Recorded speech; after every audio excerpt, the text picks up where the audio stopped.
Hello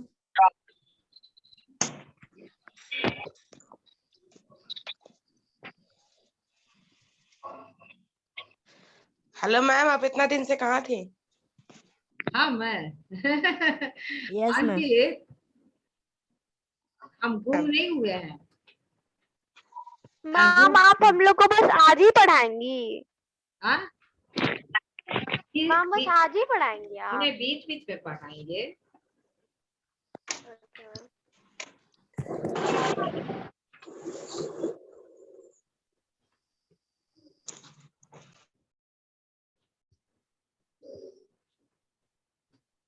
और 100 देखिए, before chapter I will explain something, how the diffusion takes place in the lungs.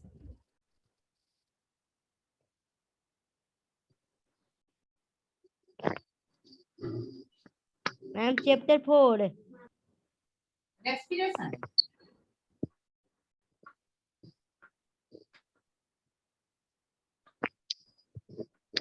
Respiration. Ma'am board पूरा नहीं दिख रहा है। मैम थोड़ा सा बोर्ड को ऊपर कीजिए ना। नहीं बोर्ड मैम अपने नहीं। अच्छा एक सेकंड बेटा, अब मैम मोबाइल। यस मैम, एक यस सेकंड, अब दिख रहा है। अभी दिखेगा। मैम दिख रहा है। ठीक। मैम अब बोर्ड दिख रहा है। मैम थोड़ा सा नीचे बोर्ड करिए मैम, थोड़ा सा। यस मैम अब ठीक है, मैम अब ठीक है।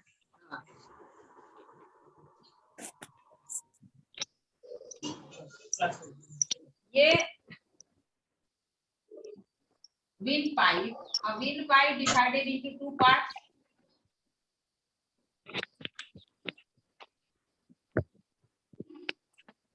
Bronchi and bronchiole.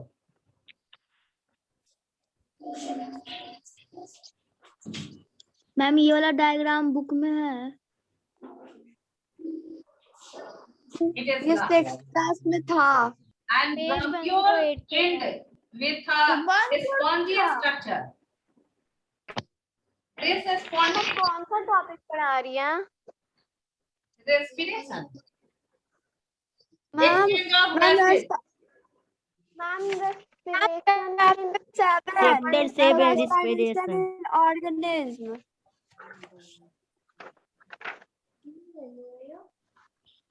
It is air sac. Air sac. Sac means ma'am आप ये कौन से लेसन का पढ़ा रही हैं? रेस्पिरेशन नहीं लिखा है, देख तो रहे सभी रेस्पिरेशन का। Chapter How 7 exchange of gases takes place. Page number topic क्या है? 109 पेज से नहीं। Topic 167 ma'am, which topic? Respiration in plants तक हो चुका है। ये प्लांट दिख रहा है। मैम रेस्पिरेशन इन एनिमल्स तक हो चुका है। मैम उसका डू यू नो बताना है। वो उसका डू यू नो बताना है।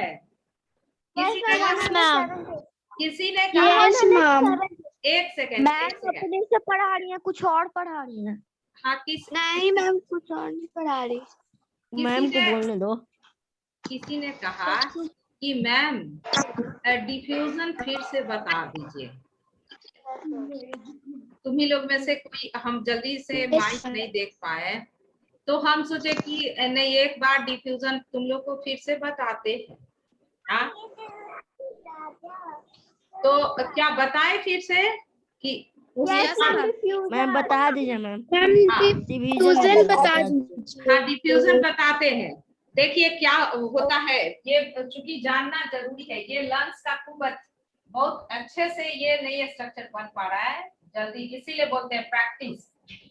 हमारा प्रैक्टिस कब होता है? जब हम पढ़ाते हैं तभी होता है। हाँ हमारा प्रैक्टिस तो मैम तभी कैमरा नीचे कीजिए ना मैम थोड़ा सा। हाँ ये देखिए मैम कैमरा थोड़ा सा नीचे कीजिए ना, नहीं दिख रहा है। divided into two parts and bronchi when it come in lungs, it divided into many parts and known as bronchiole. And bronchiole end with a air sac, a spongy structure for keeping the air inside. It is a structure of lungs. This air sac is surrounded by blood vessels. Blood vessels that come from the heart. It comes to lungs for loading of oxygen.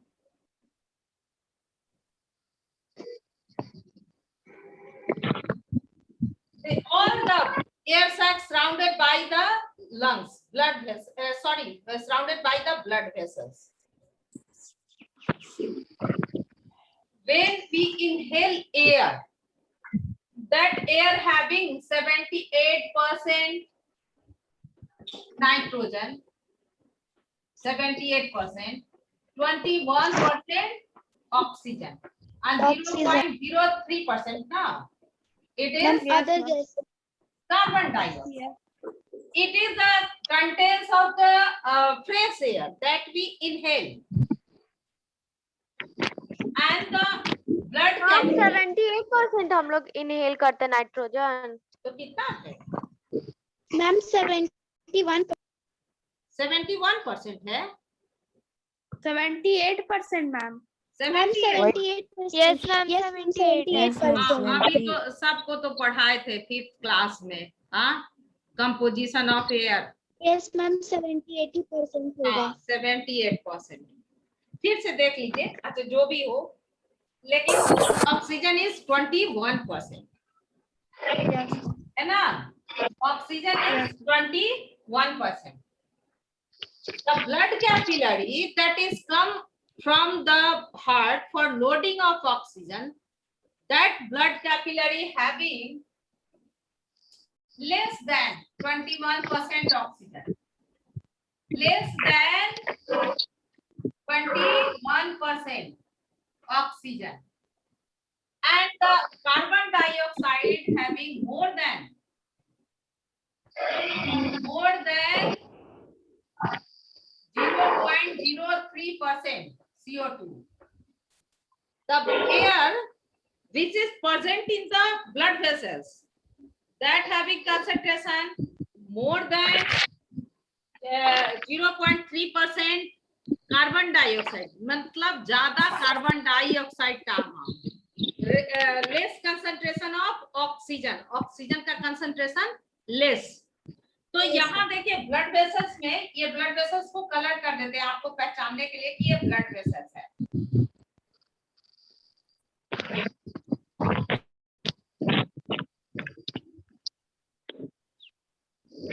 ये blood vessels है,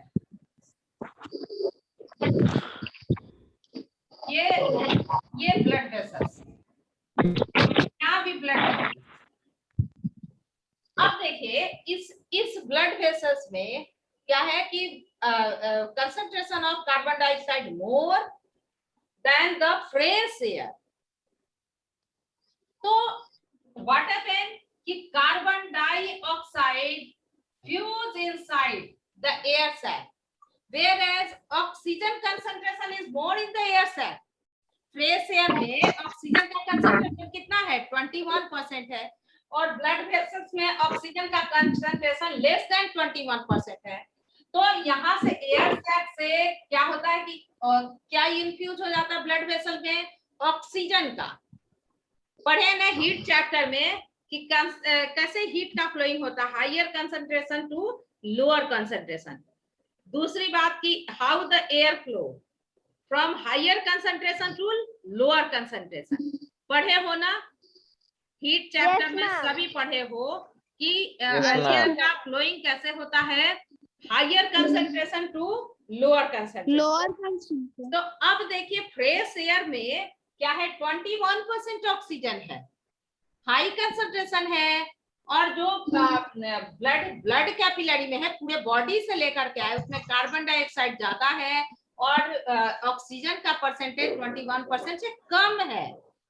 तो अब इसी के वजह से due to different in the concentration of carbon dioxide and oxygen, ये क्या है कि ब्लड वेसल से निकला कौन गया इसमें एयर सैक में, ब्लड वेसल से कार्बन डाइऑक्साइड, और फ्रेश एयर से कौन गया इन्फ्यूज किया ब्लड वेसल में, ऑक्सीजन। कंसंट्रेशन को इक्वलाइज करने के लिए, for equalising the concentration of carbon dioxide and oxygen, this diffusion takes place. Ab in this way there is exchange of gases. What gases? Carbon dioxide infused inside the air sac, whereas from the air sacs carbon oxygen, fresh oxygen goes inside the blood vessels, and after exchange carbon dioxide from air sac it come to the bronchiole bronchi, and then after it is come out through the nostril, है ना? That air having the higher concentration of carbon dioxide, and the oxygen that is present in the air sac that combine with the hemoglobin.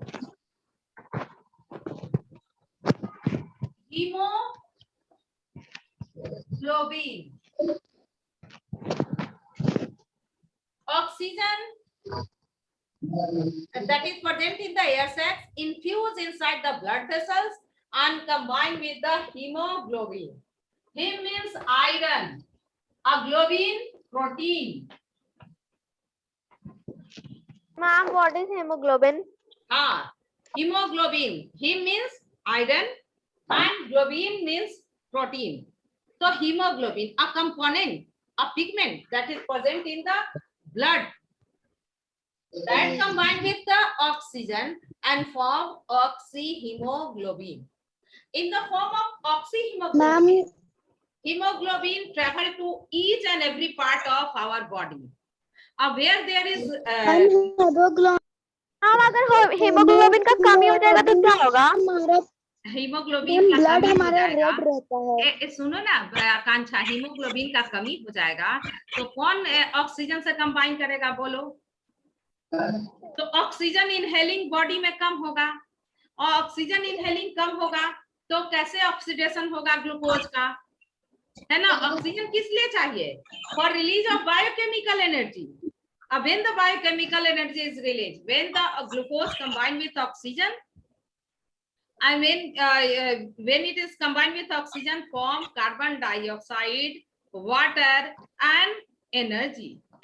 Energy is in the form of ATP, adenosine triphosphate. It fulfills the energy required by the organism. अब ये इसलिए बताए हैं, अब ये बात हम diffusion इसलिए बताए हैं कि क्यों ऑक्सीजन सिलेंडर दिया जा रहा है। जो कोरोना जिन लोगों को हो रहा है, ये जो वायरस है कोरोना, जो जिन लोगों को अटैक कर रहा है, जिन लोगों को इन्वेट कर रहा है, उन लोग को लंग्स ऐसा हो जा रहा है, लंग्स इन्फेक्शन से, कि वो ऑक्सीजन जो है, जो कि एटमॉस्फेरिक एयर में ऑक्सीजन है ना 21%, उसको फिल्ट्रेट नहीं कर पा रहा है, उसको ले नहीं पा रहा है, और ले नहीं पा रहा है तो इसके वजह से इससे डिफ्यूजन इजिली नहीं हो पा रहा है। इस एयर से कंसंट्रेशन की वजह से चेंज है ना कार्बन डाइऑक्साइड और ऑक्सीजन का, लेकिन जब इन्फेक्शन हो जा रहा है लंग्स में तो ये डिफ्यूजन प्रोसेस जो है लंग्स नहीं कर पा रहा है, और यही वजह है कि ऑक्सीजन सिलेंडर जो है, फ्रेश ऑक्सीजन सिलेंडर जो है सप्लाई किया जा रहा है। अब देखो उसमें भी एक आया आकांक्षा, ये मयंक वेट करो, हम जो भी होगा डील करेंगे। अब जो फ्रेश ऑक्सीजन वाला जो सिलेंडर आ रहा है तो वो दिया जा रहा है थ्रू पाइप, जैसे हम लोग के घर में एलपीजी उसमें पाइप लगा हुआ, वो अच्छे से ऑक्सीजन जा सके उसके लिए पाइप को मॉइस्चर करते हैं। मॉइस्चर करते हैं कैसे? वाटर से वॉश करके, वाटर से वॉश करके उसको मॉइस्चर करते हैं, और मॉइस्चर की वजह से पढ़ोगे इसी चैप्टर में रिप्रोडक्शन में चाहे ब्रेड में मॉइस्ट करके, ब्रेड जो है ना पावरोटी, उसको मॉइस्ट करके रख दोगे तो ब्लैक हो जाएगा, मतलब उसमें ब्लैक, उसको ब्रेड मोल्ड कहते हैं, ब्लैक फंगस आ जाता है। तो मॉइस्ट करके पाइप से ऑक्सीजन जो है दिया जा रहा है, तो उसमें वो क्या हो जा रहा है, ब्लैक फंगस का इन्फेक्शन हो जा रहा है। क्योंकि इनहेलिंग यहीं पे होता है बेटा, देखिए इनहेलिंग यहाँ के पास हुआ और यहीं पर साइनस ब्रेन है, इसी में इन्फेक्शन हो जा रहा है। ऑक्सीजन के पाइप में, हम ऑक्सीजन के पाइप में हम लोग मॉइस्चर डालते हैं तो वो ब्लैक हो जाता है, इसीलिए हम लोग को ब्लैक फंगस हो जाता है। नहीं, उसमें ब्लैक नहीं हो जाता, उसमें मॉइस्चर लग गया ना बेटा, डंप हो गया। किसी भी कपड़े को बरसात में छोड़ो ना ओपन में, तब उसमें देखोगे कि ब्लैक ब्लैक कलर का स्पॉट लग जाता है। हाँ, लगता है ना। यस मैम, तो मैंने देखा है। हाँ, देखे हो ना, तो वही ब्लैक फंगस मैंने है। भी देखा है। वही क्या है, ब्लैक फंगस वही है। तो वही मॉइस्चर के वजह से, वाटर के वजह से डैम्प जगह में ये फंगस लगता है। तो उसके वजह से जो है ना, जब मॉइस्ट करके वो जो नली है ना, उसको वॉश करके जैसे ही लगा रहा है, तो वो जाने की वजह से फंगस का अटैक हो जा रहा है। मैम जो सिलेंडर में ऑक्सीजन बनता है, क्या मैम बिना मॉइस्ट किए यूज नहीं कर सकते हैं? बिना मॉइस्ट किए हुए शायद अच्छे से नहीं जा रहा है, अभी तो डॉक्टरी बात है ना बेटा। अच्छा, इसको हम पूछेंगे बिना मॉइस्ट किए हुए अच्छे से जा सकता है कि नहीं, लेकिन मॉइस्ट करके ही, उसको भिगा करके ही सिलेंडर जो है ना आपकी आवाज कट रही है, ऐड कर रहा है, और इसी की वजह से ब्लैक फंगस का जो है ना अटैकिंग हो रहा है। अब तब जो है और भी यहाँ कट रही थी। हाँ, तो एक कंजक्टिवा जो है ना, आंख का अपर लेयर, उस पर अटैक कर रहा है, उसको कवर कर ले रहा है ये फंगस राइजो पर। मैम हम लोग को तो मैम ब्रीथ करते हैं तो हम लोग के लंग्स में अटैक करना चाहिए ना उसको, तो मैम वो आइस में क्यों करता है? मैम व्हाइट फंगस कैसे होता है फिर? आकांक्षा, यहाँ देखो ना, हम एयर इनहेल करेंगे तो नॉस्ट्रिल से ना, तो ये जैसे आता है ना, तो ये वाला बोन जो है ना साइनस बोन है। यहीं पर देखते हो कभी कभी किसी किसी को साइनस, नाम नहीं लेंगे, तुम्हारे क्लास में भी एक गर्ल है जिसको हमेशा नोज जो है ना, नोज फ्लोइंग होता रहता है। अब तुम लोग याद करो, नाम किसी को लेना नहीं है, तुम्हारे क्लास में एक है, हम नाम नहीं लेंगे, लेकिन एक है जिसका कि नोज फ्लो हमेशा होता रहता था, है ना, 2 साल का व्हाइट फंगस कैसे होता है? व्हाइट फंगस कैसे होता है? तो मेरी बात तो पहले हमको फिनिश करने दो बेटा। ये देखो ना, ये नॉस्ट्रिल है ना, इससे बाहर कब निकल जाना चाहिए, नोज से ऐसे बाहर निकल जाना चाहिए। जो फ्लोइंग होता है, जो नोज आता है, नोजी कभी सर्दी हुआ बाहर निकल जाना चाहिए। लेकिन ये कभी कभी देखोगे कि ये साइनस बोन जो है ना, यहाँ वाला वो हॉलो है, खाली है, और उसी में थोड़ा थोड़ा म्यूकस आ जाता है, और उसमें अगर इन्फ्लामेशन आ गया तो वो अच्छे से नोजी बाहर नहीं आकर के इसमें फीलिंग होने लगता है। तो अब देखो, तो ये हॉलो बोन है, ये बात फूल जाता होगा ना। हाँ, तो मेरी बात सुनो सभी, तो ये नोस्ट्रिल यहाँ से एयर गया, यहीं पर है ना, तो ये जा रहा है तो आसपास फैल सकता है ना, तो वही पहले साइनस बोन में फैलता है, साइनस से होते होते आंख का कंजक्टिवा जो है, सबसे आउटर मोस्ट लेयर आंख का, उस पर वो अटैक कर देता है ब्लैक फंगस। मैम मेरे को एक क्वेश्चन है मैम, जो भी मतलब कि कोरोना से मरीज है, मैम उनको ठीक करने के लिए ज्यादा मात्रा में एक एक करके देखो, सभी बोल रहे हैं, सभी को म्यूट करें, एक एक करके ओपन करेंगे, क्योंकि वो सभी बोल रहे हैं तो हमको सुनने नहीं आ रहा है। रुको 1 सेकंड, हैंड रेस करो और सभी के क्वेश्चन का आंसर करेंगे।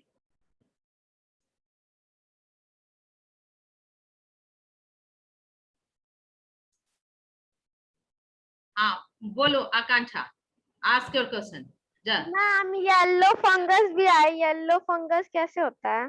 येलो फंगस के बारे में आइडिया नहीं है आकांक्षा, ब्लैक फंगस के बारे में आइडिया है, पढ़े तो हैं हाँ, लेकिन हम पूरा डिटेल्स में, क्योंकि अब 6, 7, 8 ही को ना पढ़ाते बेटा, तो वो सब भूल गए, इसलिए अभी आइडिया नहीं है, फिर देखना पड़ेगा, ठीक है। फिर कभी क्लास में आएंगे, ऐड होंगे तो बताएंगे Yes, ma'am. या व्हाट्सएप पर बताएंगे। देवांशी, एक एक करके सभी को ओपन करेंगे। Devanshi, yes ma'am. हाँ, आस्क योर क्वेश्चन। मैम, जो ऑक्सीजन सिलेंडर में दिया जाता है तो वो तो नेचुरल ऑक्सीजन नहीं होता होगा, उसको तो बनाया जाता होगा ना पोटेशियम क्लोराइड को हीट करके। हाँ देखिए ना, पोटेशियम को हीट करके नहीं बनाया जाता देवांशी, वो हमको भी चूंकि हम लोग, हमारा सब्जेक्ट था केमिस्ट्री, तो वो हम पढ़े थे कि आइसोलेट करते हैं। ये जो एटमॉस्फेरिक एयर है ना, उसको कंडेंस करके, एटमॉस्फेरिक एयर को उसको कंडेंस करके, और उसमें कितना है 78% नाइट्रोजन, तो नाइट्रोजन आइसोलेट हुआ तो नाइट्रोजन का यूज कर लेते हैं यूरिया बनाने में। यूरिया जो खाद उद का नाम सुने हैं ना, प्रचार भी टीवी में देता है यूरिया, तो ये यूरिया बनाने में, फर्टिलाइजर बनाने में, अमोनिया बनाने में इसका यूज कर लेते हैं। मैम यूरिया क्या होता है मैम, एक और बार बता दीजिए ना। यूरिया जो है ना, ये यूरिया जो है ना फर्टिलाइजर। यूरिया क्या है? Fertiliser. Fertiliser for increasing the fertility of the soil, उसको कहते हैं fertiliser. Chemical that increase the fertility of soil is known as fertiliser, and urea is the one of the fertiliser. बहुत सारा उसका urea का derivative बनाते हैं ये सॉइल की ये फर्टिलिटी को इंक्रीज करने के लिए। अब चलो यहाँ जो है देवांशी पूछिए, उसका आंसर देने दो बेटा। ये जो है ना 21% ऑक्सीजन, तो ये 21% ऑक्सीजन है, एयर में प्रेजेंट है, और इसको लिक्विफाई करके फ्रैक्शनल डिस्टिलेशन से आइसोलेट कर सकते हैं। सबको बताएं 6th क्लास में डिस्टिलेशन और फ्रैक्शनल डिस्टिलेशन। फ्रैक्शन मतलब बहुत सारा कंपोनेंट है ना, तो उसको अकॉर्डिंग टू बॉइलिंग पॉइंट सबको अलग अलग कर लेते हैं, कंपोनेंट को अलग अलग सेपरेट कर लेते हैं। तो ये ऑक्सीजन को भी फ्रैक्शनल डिस्टिलेशन से अलग कर लेते हैं, और ये हमको यही मालूम था कि यही ऑक्सीजन जो है ना सप्लाई होता है। लेकिन क्या होता है कि कभी कभी इंडस्ट्री में, जैसे आयरन इंडस्ट्री में क्या होता है कि आयरन ऑक्साइड है। आयरन ऑक्साइड तुम लोग को सब पता है, केमिकल प्रोसेस तो तुम लोग पढ़ चुके हो। Yes ma'am. Yes ma'am. तो इंडस्ट्री में ये जो है तो बहुत सारा इंडस्ट्री है। एक एग्जांपल बता रहे हैं कि ये आयरन इंडस्ट्री एपिकोट्री, ये तो देखो ये ऑक्सीजन इसमें कितना है, इस ऑक्सीजन ये कंपोनेंट है, तो इसको जब रिडक्शन करते हैं, रिडक्शन मतलब क्या, ऑक्सीजन को हटा देते हैं, तो ऑक्सीजन हटा देते हैं तो आयरन और क्या बनता है, ऑक्सीजन। ये बाई प्रोडक्ट के फॉर्म में बनता है। मेन प्रोडक्ट होता है आयरन, और बाई प्रोडक्ट क्या बना, ऑक्सीजन। यही ऑक्सीजन जो है ना सिलेंडर में भर भर के और फिल कर करके और सब जगह सप्लाई किया जाता है। तो ऐसा एग्जांपल बताएं, ऐसा बहुत सारा फैक्ट्री है जिसमें कि ऑक्सीजन जो है रिलीज होता है in the form of by product, और उसी को ऑक्सीजन सिलेंडर को भर भर के फिल करके और उसको सप्लाई किया जा रहा है। मैम इसीलिए सप्लाई करने में टाइम लगता है। हाँ, इसीलिए सप्लाई करने में टाइम लगता है। अब और हो गया Devanshi, clear? Yes ma'am. Yes ma'am. अब ये पोटेशियम क्लोराइड कितना गर्म करेगा कि कितना ऑक्सीजन निकलेगा, वो तो लेबोरेटरी में ऐसे ही पोटेशियम क्लोराइड को हीट कर दिया तो पोटेशियम क्लोराइड के ClO और O2 रिलीज हुआ, वो तो केवल पढ़ने के लिए, वो लैब में प्रोडक्शन के लिए। लेकिन जहां लार्ज स्केल के लिए चाहिए तो वो इंडस्ट्री के बाई प्रोडक्ट है। Okay ma'am. हाँ, अब मयंक राज, चलो सभी वेट करो, हम एक एक करके सभी का क्वेश्चन का आंसर करेंगे। हाँ मैम, जब ब्लैक फंगस जब क्लोथ पे होता है तो मैम उसको मॉइस्चर करके ना पहनना चाहिए मैम उस क्लोथ को। क्लॉथ में मयंक कभी कभी गलती में, अभी ना अपार्टमेंट वाला सिस्टम है, बालकनी में आदमी कपड़ा पसार देता है ड्राई होने के लिए। हम लोग कभी कभी क्या करते थे कि हम लोग के घर में छत पे ही कपड़ा जो है ना स्प्रेडिंग करते थे, फैलाते थे। कभी कभी छूट गया, अब बरसात होने लगा, 2-3 दिन में उस कपड़े पर क्या हो जाता है, ब्लैक स्पॉट हो जाता है, वो ब्लैक फंगस। और वो कपड़े जब हो जाता है ना उस पे, तो वो कपड़ा वहां से नष्ट बिल्कुल फट जाता है। ऐसा मेरा एक दुपट्टा हो गया था, अच्छा सुंदर दुपट्टा था, और वो जो रेलिंग पर गिर गया उसके में फंगस लग गया। तो अब तुम क्या कहना चाहते हो, बोलो। मैं यस मैम। हाँ, और क्या क्वेश्चन था? Okay ma'am. नो मैम अब नहीं। अभिनव सिन्हा। हाँ Ma'am, it means if anybody's lungs get infected, the amount of carbon dioxide present in his lungs increases, and the amount of oxygen present in his lungs get decreases, and he survived by the use of oxygen cylinder. yes, if the lungs is not functioning proper, lungs having capacity for filtering the atmospheric air na, it takes the oxygen by filtering the air. And if the lungs get damaged, if the cell of the lungs is not functioning proper, then that time that person have to take the oxygen, that is pure form of oxygen. Filtration, if the filtration capacity of the lungs is not functioning proper, then that time it happens. Yes. What do the corona invade inside the air sacs, and then that time air holding capacity of the lungs is also decreases. That's why the fresh it is necessary for supply of the fresh oxygen. Well done. Clear? Abhinav, your question is now clear?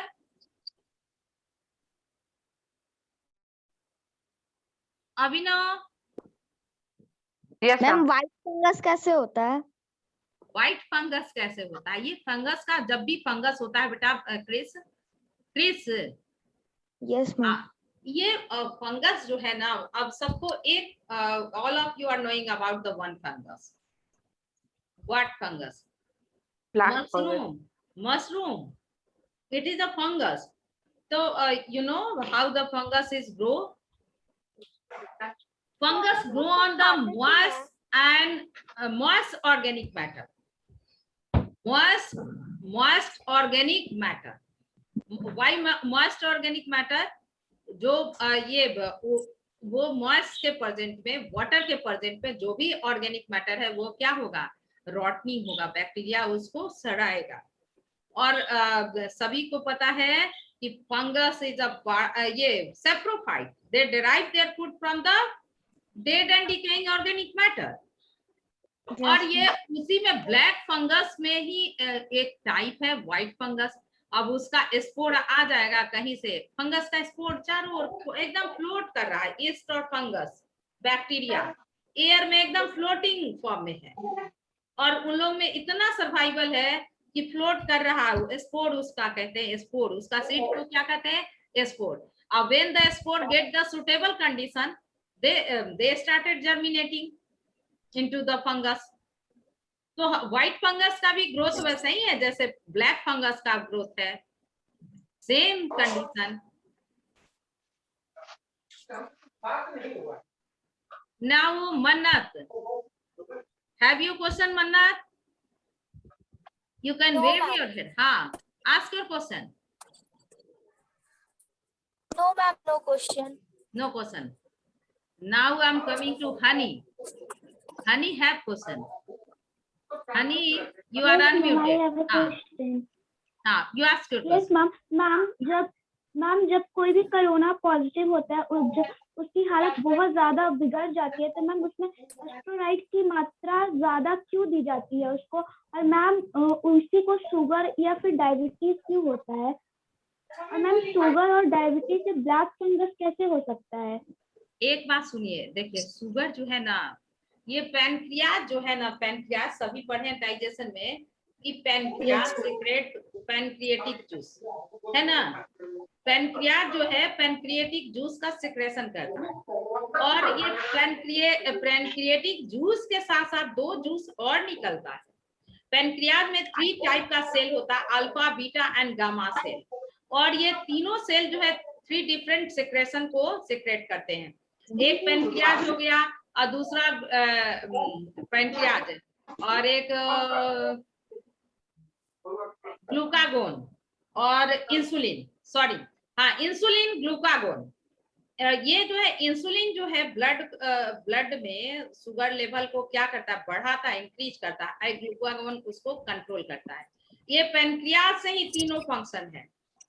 एक तो digestive enzyme जो pancreatic juice वो protein को ये digest करता है। उसके बाद इंसुलिन और ग्लूकागोन ये जो है ना keeping the sugar level in blood in proper form, ये दोनों मिलकर के कंट्रोल करते हैं। और जिन लोगों का पैनक्रिएटिक फंक्शन ही गड़बड़ हो गया तो देखो शुगर बढ़ने से बहुत सा प्रॉब्लम, किडनी को ज्यादा मेहनत करना पड़ेगा फिल्ट्रेशन के लिए, हाँ तो उसका किडनी भी वीक हो गया। ये सारा बॉडी जो है ना एक दूसरे से कोरिलेटेड है, और जहाँ एक फंक्शन हो गया तो वीक हो गया ना, वो पॉइंट क्या हो गया, वीक हो गया। उसका रेस्पिरेटरी सिस्टम भी वीक हो गया। जिन लोगों को शुगर हो गया तो अब सब वीक है, तो कमजोर आदमी को देखती हो क्लास में भी बैग रखा हुआ, और जो बच्चा जो है ना थोड़ा कम बोलता था बैग हटा दिया, दूसरा उस पे आ गया, ये कंडीशन होता था ना क्लासरूम का। तो ऐसा ही नेचर में भी है का, जो वीक हो गया, सब तरह से वीक है, तो उसके ऊपर सारा जर्म्स जो है ना इन्वेड करेगा, वो सरवाइव नहीं कर पाएगा, एंटीबॉडी जो है बॉडी नहीं बना पाएगा। जो भी उस पर इन्वेड करेगा उसके अगेंस्ट जो है ना प्रोटीन, यहाँ आ गया प्रोटीन। प्रोटीन जो है ना ये देखिए ना ग्लोबिन, वो उसके पहले बताए थे ग्लोबिन, वो बनाता है इम्यूनोग्लोबिन। अब प्रोटीन का डाइजेस्ट ही नहीं हुआ, प्रोटीन का डाइजेस्ट कौन करेगा, पैनक्रिएटिक जूस। और वो अच्छा प्रोटीन बॉडी में नहीं बना, अब अच्छा प्रोटीन नहीं बना तो इम्यून सिस्टम जो है बनता है इम्यूनोग्लोबिन से। कौन से ग्लोबिन से, इम्यूनोग्लोबिन ही नहीं बॉडी में प्रॉपर है तो इम्यून सिस्टम स्ट्रांग नहीं हुआ, तो उसको तो हर एक चीज जा करके अटैक करेगा ना। तो यही वजह है कि शुगर वाले पेशेंट को, ब्लड प्रेशर वाले को, सबको जो है ना ये फंगस जो है अटैक कर रहा है। Ma'am 2 more questions please. जो पेशेंट्स होते हैं कोरोना में, उन लोग में एस्टेरॉइड की मात्रा ज्यादा क्यों दी जाती है? कोरोना में एस्टेरॉइड जो है ना स्ट्रेंथ इंक्रीज करने का वो केमिकल है, स्ट्रेंथ इंक्रीज करने का। माने अब तो वीक पड़ गया, कोरोना से सारा लंग्स ही इन्वेड हो गया, लंग्स इन्फेक्टेड हो गया, तो ऑक्सीजन नहीं जा रहा प्रॉपर अमाउंट पे। ऑक्सीजन नहीं जाएगा तो who will combine with the glucose for release of energy, oxygen ही नहीं जाएगा तो ऑक्सीडेशन कैसे होगा ग्लूकोज का, ऑक्सीडेशन नहीं होगा तो बायोकेमिकल एनर्जी रिलीज नहीं होगा, तो कमजोर पड़ जाएगा ना। बॉडी को एनर्जी चाहिए ना, काम ही और फिजिकल वर्क के लिए नहीं, बायोकेमिकल वर्क जो बॉडी के अंदर हो रहा है उसके लिए भी एनर्जी चाहिए। तो वही जो स्टेरॉइड दिया जाता है वो उसके उस इन्फेक्टेड पर्सन के स्ट्रेंथ को इंक्रीज करने के लिए डॉक्टर लोग स्टेरॉइड्स देते हैं। ऐसे स्टेरॉइड जो है ना वो कौन लेता था, प्लेयर सब, जबकि वो बैन रहता है, लेकिन प्लेयर सब, एथलीट सब की हम आगे बढ़ जाएंगे, मेरे पास एनर्जी होगा तो इफिशियंसी इंक्रीज करेगा, तो वो नहीं उन लोग का ले लेता है स्टेरॉइड, और इसीलिए उन लोग का यूरिन टेस्ट आता है, क्योंकि स्टेरॉइड जो लेता है उसका यूरिन में आ जाता है वो ट्रेस, और उसी से टेस्टिंग होता है। नहीं प्लेयर सब ये ले लिया, स्टेरॉइड ले लिया तो पकड़ा गया तो उसको जेल का सजा हुआ, ऐसा नहीं पेपर में आता रहता है। Ma'am what are lamellae? हाँ ma'am what are lamellae? What are lamellae? Lamellae ma'am do you know? हाँ लैमिली डू यू नो बता दीजिए। ये लैमिली बेटा, फिश में जो लैमिली है वो देखिए ना लैमिली जो ये फिश में है वो कैप्चर करता है ऑक्सीजन डिजॉल्व है ना, वाटर में ऑक्सीजन डिजॉल्व है, और उस ऑक्सीजन को डिजॉल्व ऑक्सीजन को कैसे निकाला जाए, तो हाँ तो वो लैमिली के थ्रू जो है ना ऑक्सीजन जो है क्या होता है, आइसोलेट हो जाता है। आइसोलेट मतलब वो वाटर से जो वाटर में जो डिजॉल्व ऑक्सीजन है उसे ऑक्सीजन बाहर आ गया और वो ले लेता है, इनहेल करता है वो फिश। देखिए ये यहाँ लिखा है बेटा, Gill located in the Gill cleft within the gill chamber consist of fleshy sheet like filament. ये filament transacted by the extension called lamellae. ये lamellae वो उसी काम के लिए ये lamellae है।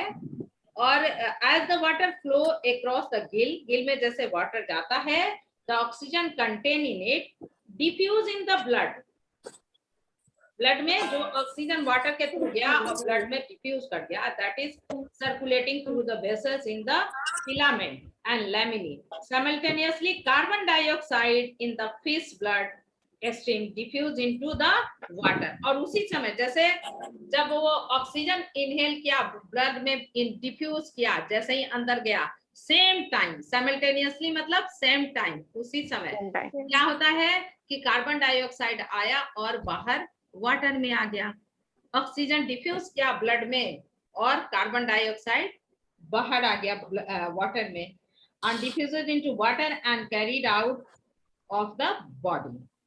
A fish can close the operculum or flap of the tissue covering the gill opening to prevent the water from escaping. और ऊपर से एपर्चर रहता है, वो कवरिंग जो है वो फ्लैप वो गिल को कवर किए रहता है। कब तक कवर किए रहता है? जब तक कि उससे ऑक्सीजन आइसोलेट नहीं हो जाए। ऐसा नहीं होता कि वाटर गया तुरंत आ गया, वो जैसे ही वाटर इन हुआ तो वो फ्लैप बंद हो गया। अब बंद हो गया, कब तक बंद रहेगा? जब तक कि उससे ऑक्सीजन आइसोलेट नहीं हो जाए। Oxygen should in blood stream and carbon dioxide should come in water. Till that process, the opening